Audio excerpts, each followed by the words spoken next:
அதிமுக சட்டமன்ற உறுப்பினர்கள் சட்டப்பேரவைக்கு கருப்பு பட்டை அணிந்து வந்த நிலையில் அது குறித்து சபாநாயகர் அப்பாவு கிண்டலாக கேள்வி எழுப்பினார். அதிமுக சட்டமன்ற உறுப்பினர்கள் அனைவருக்கும் ரத்த அழுத்தம் உயர்ந்து விட்டதா என கேலியாக வினவினார். எல்லாரும் கையில உங்க கவனத்தை ஈர்க்கிறது. மாண்புமிகு பேரவைத் தலைவர் அவர்களே, திருவண்ணாமலை மாவட்டம் போலூர் சட்டமன்ற தொகுதியிலே இருக்கின்ற போலூர் கிளை சிறைச்சாலை ஆங்கிலேயர்கள் காலத்திலே கட்டப்பட்டது. போதிய இடவசதி இல்லை, பழுதடைந்திருக்கிறது. அரசு உடனடியாக இந்த போலூர் கிளைச்சாளரை பழுது பார்த்து கைதிகளுக்கு உரிய வசதிகளை ஏற்படுத்தி தருமா என தங்கள் மூலமாக அறிய விரும்புகிறேன். கருப்பு பட்டை கட்டவுடனே எல்லாருக்குமா ஒன்று போல பிபி கூடி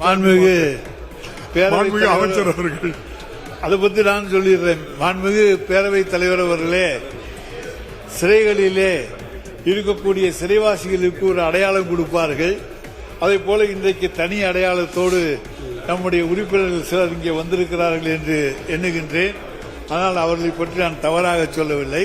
இந்நிலையில் சபாநாயகரின் கவனத்தை ஈர்க்கவே கருப்பு பட்டை அணிந்து வந்ததாக அதிமுக சட்டமன்ற உறுப்பினர்கள் பதிலளித்தனர்.